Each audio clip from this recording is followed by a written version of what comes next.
Revolt பார்வையாளர்களுக்கு வணக்கம். நண்பர்களே, வேற ஒன்றும் இல்லை. என்னடாச்சுன்னா ஒரு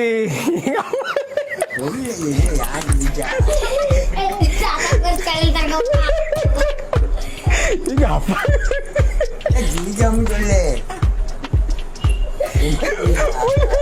6 மாசத்துக்கு ஒரு முறையாச்சும் ஒரு பெரிய பஞ்சாயத்தா இழுத்து ஒன்றிய அரசு வழக்கறிஞரை கோர்ட்ல நிறுத்தி அசிங்கப்படுத்திட்டு இருக்காரு நம்ம ஆளுநர் RN ரவி.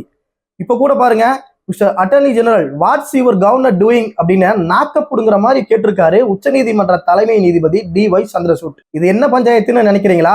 வாங்க அதை பத்தி பார்க்கலாம்.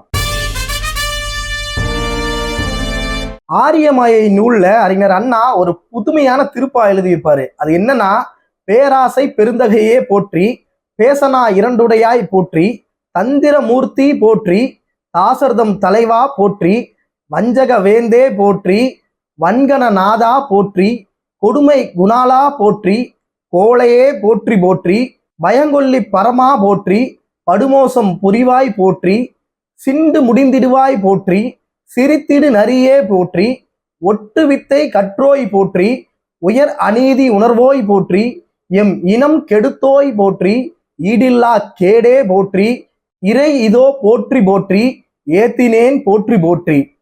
இப்படி அண்ணா எழுதியிருப்பாரு. இவ்வளவும் சொல்லிட்டு கடைசியா சொல்லியிருப்பாரு, இதெல்லாம் நான் சொல்லல, ஹிந்து மேனர்ஸ் கஸ்டம்ஸ் அண்ட் செராமனிஸ்னு ஒரு புத்தகத்துல இப்படியெல்லாம் சொல்லியிருக்காங்கன்னு சொல்லுவாரு.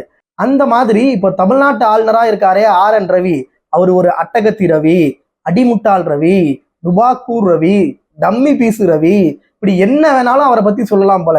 ஏன்னா இதெல்லாம் நம்மளா சொல்றது இல்ல, அவருடைய நடவடிக்கையெல்லாம் பார்த்தா அப்படிதான் இருக்கு.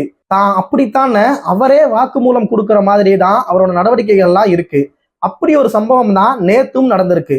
அமைச்சரா இருந்த பொன்முடி வருமானத்துக்கு அதிகமா சொத்து சேர்த்ததா தொடரப்பட்ட வழக்குல சென்னை உயர்நீதிமன்றம் அவருக்கு 3 வருஷம் தண்டனை கொடுத்துச்சு. மக்கள் பிரதிநிதித்துவ சட்டப்படி 2 ஆண்டுகளுக்கு மேல தண்டனை பெற்றாலே ஒருத்தர் MLA-வா தொடர முடியாது, அவருடைய பொறுப்பை இழக்க நேரிடும். அதனால அமைச்சர் பதவியும் ரத்தாகும். இந்த சூழல்ல தனக்கு விதிக்கப்பட்ட தண்டனையை எதிர்த்து பொன்முடி உச்சநீதிமன்றத்துல மேல்முறையீடு பண்ணாரு. அந்த வழக்கை விசாரிச்ச உச்சநீதிமன்றம் தண்டனையை நிறுத்தி வைக்கிறதா அறிவிச்சாங்க. அரசியலமைப்பு சட்டப்படி ஒருத்தர் குற்றவாளின்னு தீர்ப்பு வர வரைக்கும் அவர் குற்றவாளி கிடையாது. தண்டனையை நிறுத்தி வச்ச நிமிஷத்திலேயே அவர் குற்றவாளி இல்லைன்னு ஆயிடும். இனி தீர்ப்பு வந்த பிறகுதான் அவர் குற்றவாளியா நிரபராதியான முடிவு பண்ண முடியும். அதனால பொன்முடியோட தொகுதி காலியானதா வெளியிட்ட அறிவிப்பையும் சட்டப்பேரவை செயலாளர் திரும்ப பெற்றுட்டாரு. அடுத்து அவருக்கு மீண்டும் பதவி பிரமாணம் பண்ணி வைக்கணும்னு ஆளுநருக்கு முதலமைச்சர் MK ஸ்டாலின் பரிந்துரை பண்ணாரு. அதெல்லாம் பண்ணி வைக்க முடியாது, கேஸ் பெண்டிங்ல இருக்கு அப்படின்னு சொல்லிட்டாரு RN ரவி. அரசியலமைப்பு சட்டப்படி பதவி ஏத்துக்கிட்ட ஆளுநர் RN ரவி ஒரு நாள் கூட இது வரைக்கும் சட்டப்படி நடந்துக்கிட்டாரான்னு கேட்டா நிச்சயம் இல்லை. பாஜகவோட பணியாள் மாதிரி தான் நடந்துக்கிறாருன்னு பொதுவா ஒரு விமர்சனம் அவர் மேல இருக்கு. இப்போ பொன்முடி விஷயத்துல கூட இப்படித்தான் நடந்துட்டு இருக்கு. ஏன்னா பதவி பிரமாணம் பண்ணி வைக்க முடியாது அப்படின்னு சொல்ல ஆளுநருக்கு அரசியலமைப்பு சட்டப்படி எந்த அதிகாரமும் கிடையாது. அரசு எடுக்கிற முடிவுக்கு கட்டுப்பட்டு கையெழுத்து போடுறது மட்டும்தான் ஆளுநரோட வேலை.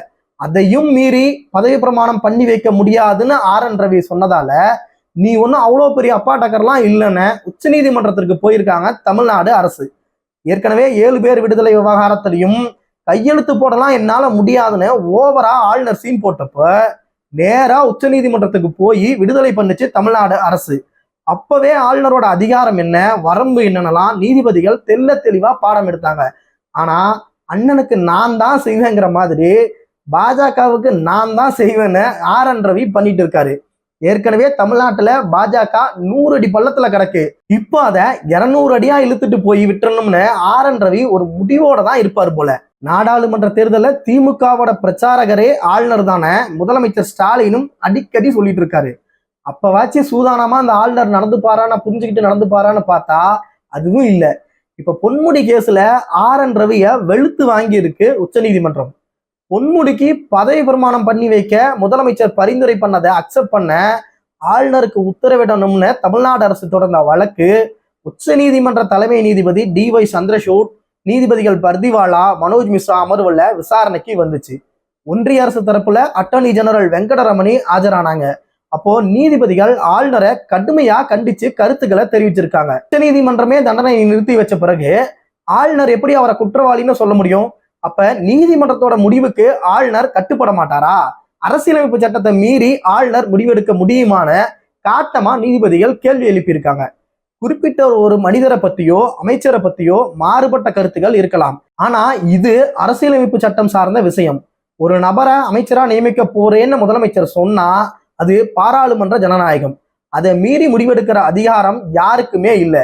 ஆளுநருக்கு ஆலோசனை சொல்ல மட்டும்தான் அதிகாரம் இருக்கே தவிர முடிவெடுக்கிறதுக்கு அதிகாரம் இல்லைன்னு தெள்ள தெளிவா உச்சநீதிமன்ற தலைமை நீதிபதி இப்பவும் சொல்லியிருக்காரு. பொன்முடிக்கு பதவி பிரமாணம் செஞ்சு வைக்கிறதுல ஒரு நாள்ல முடிவெடுக்கலன்னா உச்சநீதிமன்றம் அரசியல் சாசன அடிப்படையில நாங்களே முடிவெடுக்க வேண்டியிருக்கும். அப்படி நாங்க என்ன முடிவு எடுப்போம்னு இப்ப சொல்ல போறது இல்ல. ஒரு நாள் தானே, பொறுத்திருந்து பாருங்க. நாங்க ஒன்றும் கண்ணை மூடிட்டெல்லாம் இல்ல. உச்சநீதிமன்றத்தோட விளையாட வேண்டாம்னு RN ரவிக்கு காட்டமான பதில் கொடுத்திருக்கு உச்சநீதிமன்றம். RN ரவி பண்ற அல்லு சில்லு வேலைக்கெல்லாம் பாவம் அட்டர்னி ஜெனரலை போட்டு பொலன்னு பொழந்துட்டு இருக்காங்க நீதிபதிகள். நமக்காக யாரோ ஒருத்தர் இப்படி அசிங்கப்படுறாங்களேங்கிற குற்ற உணர்ச்சி கூட RN ரவிக்கு இல்லைங்கிறது தான் பெரிய சோகமே. இப்படிப்பட்ட ஒரு அட்டகத்திய தான் அந்த பேச்சா இனிமே நீங்க பாருங்க திமுகவுக்கு இருக்குன்னு சங்கிங்க கொடுத்த பில்டப் எல்லாம் நினைச்சாதான் சிரிப்பா வருது. வழக்கம் போல ஆளுநர் இந்த வழக்கிலையும் பல்ட்டி அடிக்க தான் போறாரு. இன்னைக்கோ நாளைக்கோ பொன்முடி மீண்டும் அமைச்சரா பொறுப்பேற்க போறாரு. அவருக்கு நம்மளோட வாழ்த்துக்களை சொல்லிட்டு இந்த எபிசோட முடிச்சுக்கலாம். மீண்டும் வேறொரு விவகாரம் குறித்து விரிவாக பேசலாம். நன்றி.